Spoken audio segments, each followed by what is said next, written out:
Good morning to all of you. Welcome to our Tuesday Namaste Village session. As you probably know, this week we are showing a few clips from movies that I've loved and enjoyed that all have powerful message aligning with what we talk about here every day, which is the experience of oneness or the experience of awakening. And we're going to get to another clip here in just a moment, a movie that you've probably all seen, and if you have seen it, you probably agree it's one of your favorite movies. And if you haven't seen it, you need to. I'll tell you what it is in a moment. I'll keep you in suspense. But for now, I want to begin by talking about, of all things, death. There is a saying within the Stoics, Memento Mori. It's Latin, and it means remember you're going to die. Now, this does not necessarily align with our normal, say, Course in Miracles understanding, which says, Teacher of God, your one role is simply to teach that there is no death. This is, say, the other side of that coin, which is to realize that your experience here as an individual, as an identity, as a body, is not a permanent experience. And the wisdom of every great culture has always been to remember that you only have a certain amount of sand in that hourglass. So to treat every day as if this could be the last day, hold nothing back, give everything. Wake up in the morning celebrating that I'm here. I am here. I am here to do a great work.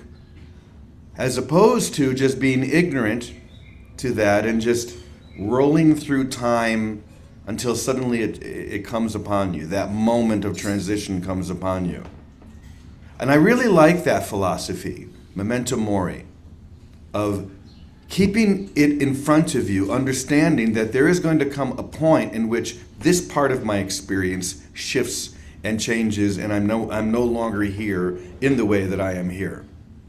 So use the time that you have, give everything, wake up in the morning and celebrate this new day and every moment, and take every opportunity to really love the people you're with and to do good. Now, I was thinking about this in my own life, because I was remembering yesterday a time, it was a single day in which death tried to snatch me twice. I almost died 2 times in one day. I'll tell you about them both really quickly. I was at that time living in Ashland, Oregon, and I was driving to Mount Shasta. Where's our Mount Shasta person? There she is. I was driving to Mount Shasta, and there's a very long stretch there where there are no towns, hardly any cars. It's very desolate. And I'm driving in the left lane. I'm going well above the speed limit, but not a whole lot. You know, maybe the speed limit is 70. I'm going maybe 75. So as I'm driving, I'm thinking, I should just get back in the right lane. There's nobody around me. I look around, there are no cars anywhere in sight.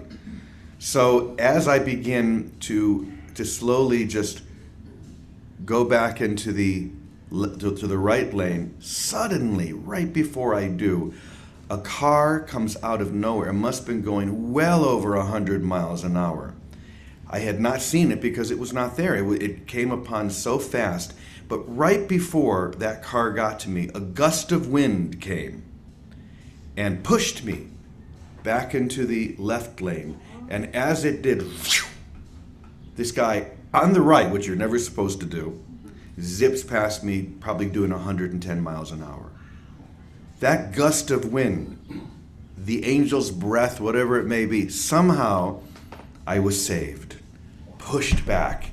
Otherwise, that car would have hit me and both of us would have been gone, for sure. So there I am in my car, breathing, feeling, just noticing the life the vibrancy of the moment. I could have died. That could have been it for this bodily experience right there. But here I am. Here I am. So then I drive a little further, and there is a place outside Weed, California called Stewart Mineral Springs. I'm sure you know it well. And I was intending to go to Stewart to spend the afternoon there in their hot springs. And what they have is a building, and in the building there are little cubicles, and each cubicle has a bathtub.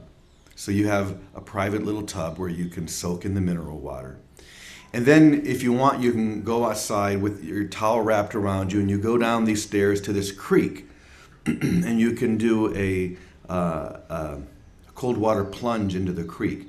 Now this is in the wintertime, so the creek is really strong.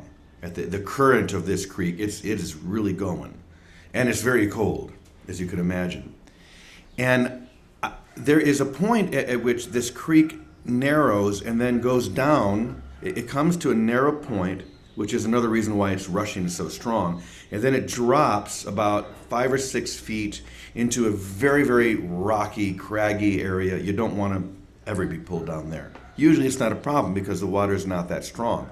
But on this particular day, there is a man who has straddled these two rocks with the water flowing right beneath his feet. This very strong current flowing right beneath his feet. I've never seen this before. But there he is. He's just standing there. And I get into the water, and I sort of lose my balance because of the current, and it starts to pull me toward demise. And I'm trying to get my feet beneath me so I can stand up and but I can't. I'm not making it. And suddenly there I am. I'm being pulled right to that point, and this man just grabs me, and he pulls me up and just puts me enough out of the current to the side that I'm able to stand up. Of course, here I am again, just hours after this experience on I-5, and my heart is racing. I'm just filled with gratitude that once again I have been snatched out of the mouth of death. This was one of the most beautiful days of my life. Twice, to have an angel, whether it be the breath of an angel or this angel who is on this little place straddling these two rocks, saving me from being thrown off this 6-foot plunge into, I don't know if it would be certain death, but certainly very bad injury, but very potentially death. So finally, when I'm finished with my my hot tub and everything, and I'm checking out, I say to the woman at the desk, you know what, that's really smart of you guys with the current that strong to put someone right there in case someone like me gets pulled in by the current. She says, excuse me? I said, well, the guy that was straddling the rocks there, because I got pulled in, and if he hadn't been there, I would have been really in a bad shape. He said, I don't know who you're talking about. We didn't have anyone doing that. What? You're kidding me. Now, he definitely was there. I don't know who it was, but there was definitely a man. And I've been to Stewart many times. There's never been, you know the spot I'm talking about? There's never been anyone there just straddling the rocks, waiting for someone like me to get pulled in. But there he was, twice in one day. And once again, there was a vibrancy in knowing this experience that I'm in could end. Use this moment, use this opportunity, love more, give more, don't hold back. Even thinking about that day, I can feel that energy filling me. Now, the movie clip that we're going to watch today, it illustrates someone who is in a very similar position. Someone who faced death in a very serious way, actually being a child or a young woman, I think, during World War II in Europe and being in a concentration camp. And she emerges from that experience a wholly different person. Kind of crazy, but wonderful. Wonderfully expressive and fun and vibrant.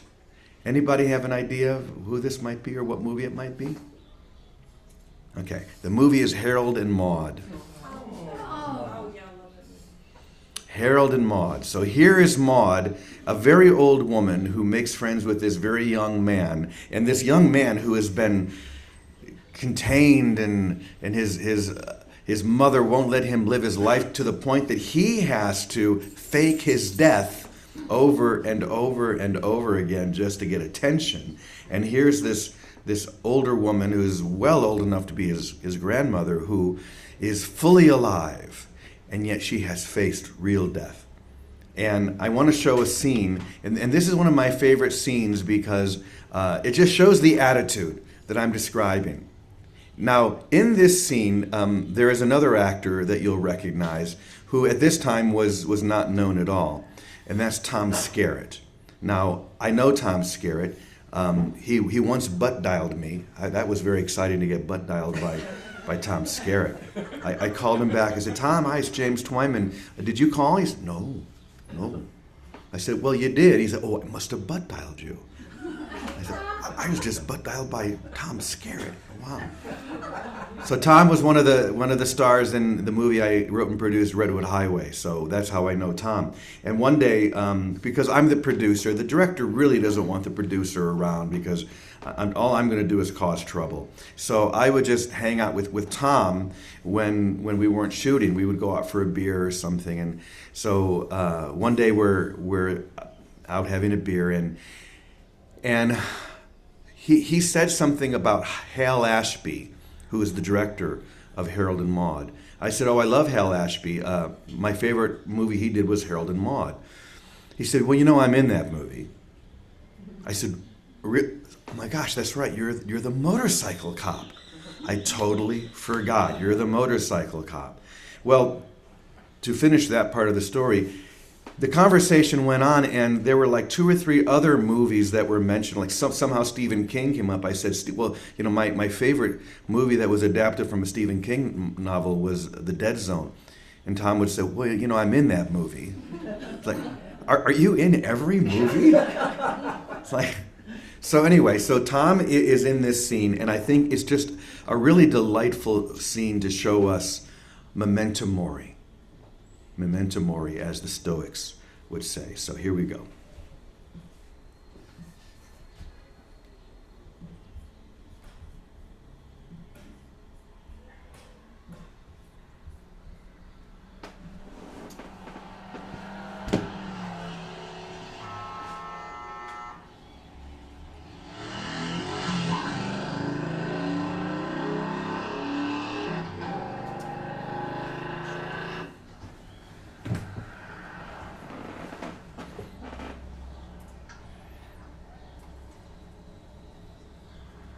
License, lady? I don't have one. I don't believe it.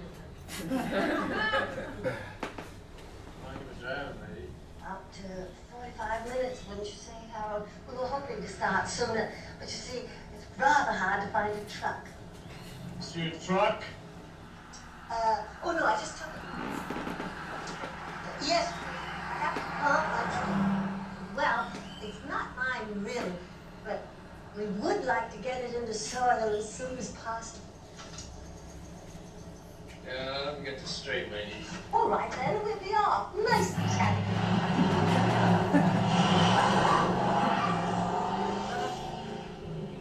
It was very nice.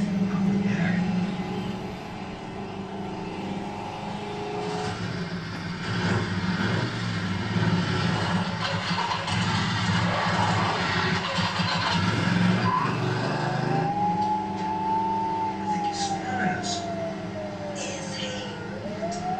Oh, please. Oh, he's ready to play games.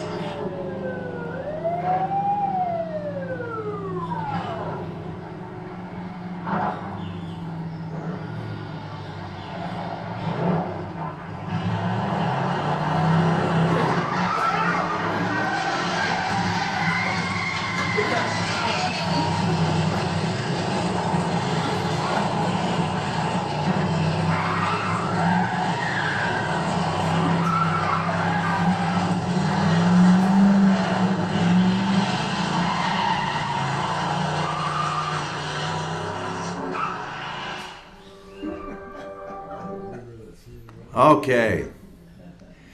That's Memento Mori. Living for the moment. Being fully activated in the moment. Just being vibrant in the moment. Not holding anything back. And I've always just loved her character, Ruth Gordon's character, because she's so alive. You know, she's 80 something years old and meets this young guy, and we talk about a wonderful, these two characters, one of whom is living life fully and the other one who is just dying to die, and every day practically enacts his death in some crazy way. But I think this is a really great lesson for all of us. Yes, it's true that the truth within you, who you really are, is deathless. You will not die. The truth in you cannot die. But this experience is going to change. Who you are showing up to be right now is a mortal being. You are in a body. That body is going to shift at some point. You're going to shift into another experience. But we need to treat this experience as an opportunity to love every moment, as an opportunity to give more, to be vibrant, not just to sleepwalk through life. We need to be awake. What is she doing? Not sleepwalking. So, Memento Mori, that's what we're going to talk about here today. And I'm going to go ahead and turn to Vicky now and see what Vicky has to share about this. Morning, Brother James. Morning. Well, it sure is fun having movie week. Now I'm going to have to go watch Harold and Maude. Oh, you would love Harold and Maude. Oh, yes, I would. And I loved Ruth Gordon. She's from the Vineyard. She was we have a Quincy Park named after her, an amphitheater, Ruth Gordon Amphitheater. But also, what that movie particularly demonstrated is that when we're free, when we know there's nothing but love, it isn't just that we love others, we're free to be ourselves.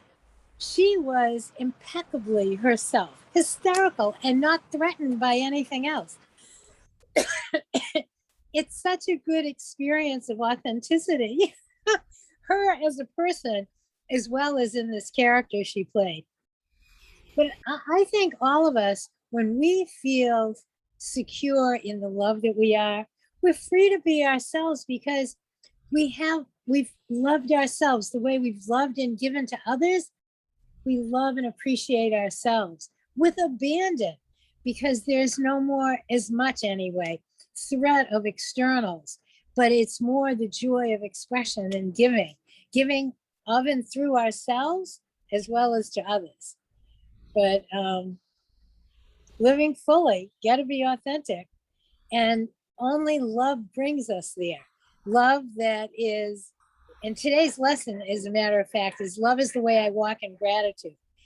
And because we are taken care of, but often we neglect taking care of ourselves. And that's a lesson I've had to learn many times and still am learning. That when we take care of ourselves as well as our brother, we are free not to be reckless, but to be totally authentic, no matter what it looks like to anybody else. And just for the record, Jimmy, I think you could write a book on your experiences of facing death. How about the one with the bullet in the back seat of the car, right? You have many episodes to demonstrate that. Yeah. So Now, anyway. Vicky, you had a Maud type character in your life as your teacher, Molly. Yes, we did. Though I never met Molly, seems to Yeah. be. You want to talk about her a little bit? Oh, I'd love to. So Molly was a mystic and an artist, and she was 20 years She older was than on the I. Vineyard as well, right? Yeah, she was on the Vineyard as well, and totally authentic. And Molly was fully taken. She had kind of gone the way of the Kabbalah. She was Jewish. And she didn't grow up in it. She kind of had mystical experiences. I think actually she was one of the experimenters with LSD with Tim Leary many years ago. That's how out there she already was. And once that opened her up, there was no holding her back. and her artwork, everything was on this invisible dimension. It was all about dancing, singing through the gates of heaven as a way of life. Anyway, she had two things she used to tell me all the time. She said, "Sweetie girl, don't you know that you're not even on the spiritual path as long as you have hurts, fears, needs, wants, desires, or expectations? 6 things." She said, "That's it. You don't need to read a lot of books. Just get rid of those 6 things and you'll be fine." She used to say, "God has me by the hair of my head, and I just swing anywhere he wants me to. And wherever he sends me, I go, and that's all there is to it." And she literally lived that way. She did a lot of invisible missions. Every year she'd go on a mission for God. She said Jesus was a nice boy and he was wonderful and he knew who he was, but I go directly to God. I don't need any middlemen. And I work for God. And she would end up in many, many episodes in incredible situations where she said she was guided to go be there and free up spirits that perhaps were trapped between the worlds. And she would take them in and she would do a ceremony and a dance and a song and a chant, whatever, and free them to go through the dimensions and not stay stuck. So she did a lot of things like that.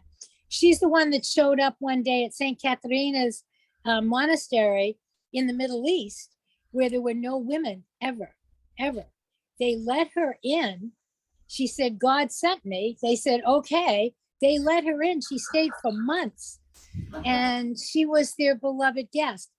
Another situation, she was with the Hopi Indians. She was guided to go be with the Hopis, and they were doing their intense ceremonies. This was so 25 years ago. And they brought her right in. They knew that she was part of the Great Spirit, and they just brought her in.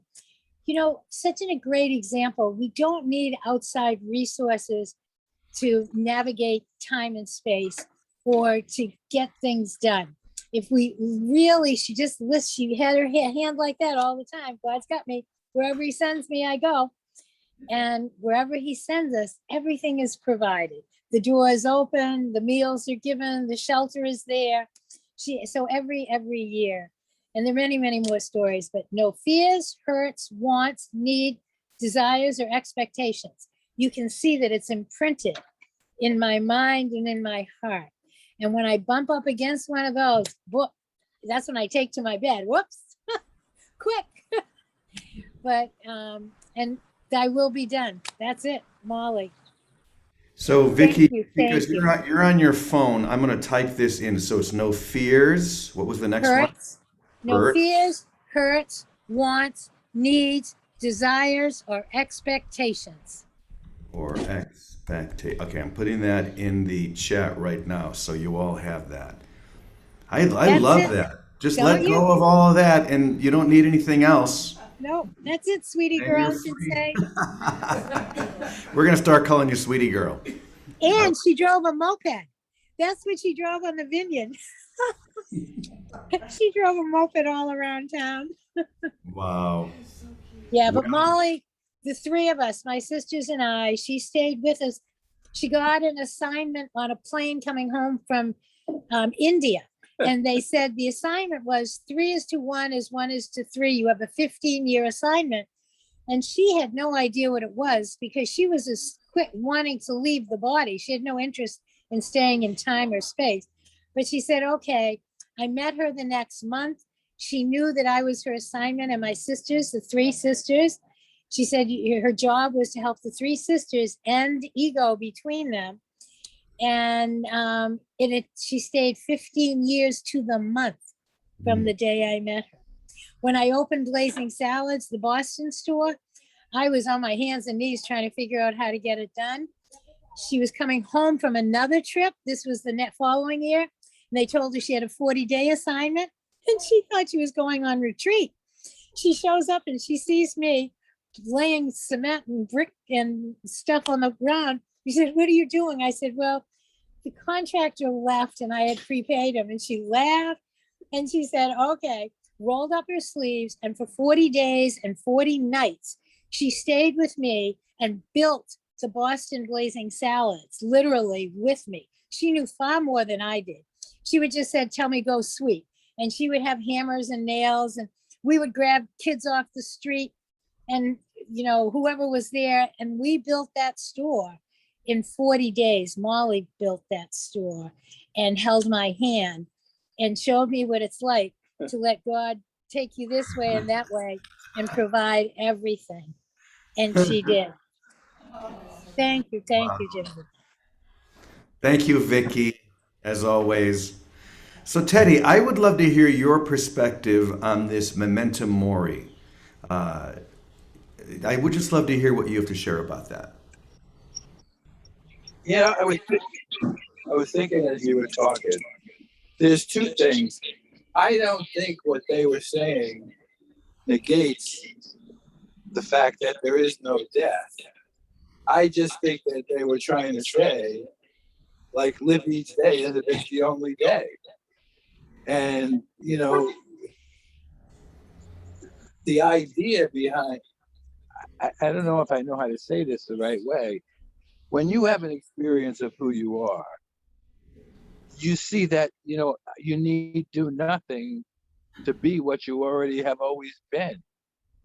And at that point, you give up doing stuff that you think you needed to do to be who you are. And, you know, you just do what you are. And some days that means you don't do anything, but it doesn't change who you are because you're not trying to become anything. You already are that. And I think, you know, there's two ways to look at this. Before you've had the experience, you're trying to get to the edge where the experience can be had, where you could jump off. And I think that's what they're talking about. You know, like live each day as if you're on the edge, and someday that jump will be provided for you so that you can awaken. Because you can't really teach anybody how to wake up. You could just tell them, you know, this is what happened to me. You know, I got to the edge and there was nothing left, and then something happened. And I feel what they were teaching or saying was not in conflict. It was just a different way to look at the same thing from a perspective that allowed the experience to occur, rather than, as you know, we talk about in the course, having had the experience, you already know. But that was my take on it. But I didn't see any conflict in what, you know, what they were teaching and in what the course is teaching. It's just like a different perspective to get to the same point. And that's the point we all need to get to. We need to get to the point where the experience comes, or you can see that you're too scared of it. Where the experience comes to show you what you've already always been, so that you need do nothing and just remember that's what you are and live in that true space and act out of that true space. Yes, I think you're right. I think that they perfectly align, because what they're all really saying, the Gnostics, unity, A Course in Miracles, is live in the eternal now. Live in this moment, be fully present and awake in this moment. And when you're fully present and awake in this moment, there is no death, because it's always right here in this moment. But there's no hesitation either. You're not just wasting time. You're not sleepwalking through the day. You're right there on the edge. I like that you've come to the edge where you can now jump off into the experience of the eternal, because that's all the now is the eternal moment, the eternal now. So yeah, I agree with you. I think that this is something that is, whether you're hearing it from the Gnostics in one way, A Course in Miracles in another way, it's always saying the same thing, which is live in this moment, be fully awake in this moment. Memento Mori. Live as if there's no tomorrow, because there isn't. Even in the physical plane, there may not be a tomorrow for any of us. Who knows? So live this moment fully. Give everything. So thank you, Vicky. Thank you, Teddy. I just love these teachings, and I'm really enjoying showing these clips. We'll have another clip tomorrow from another movie to help illustrate a lesson. But this is a great way to learn, isn't it? Okay.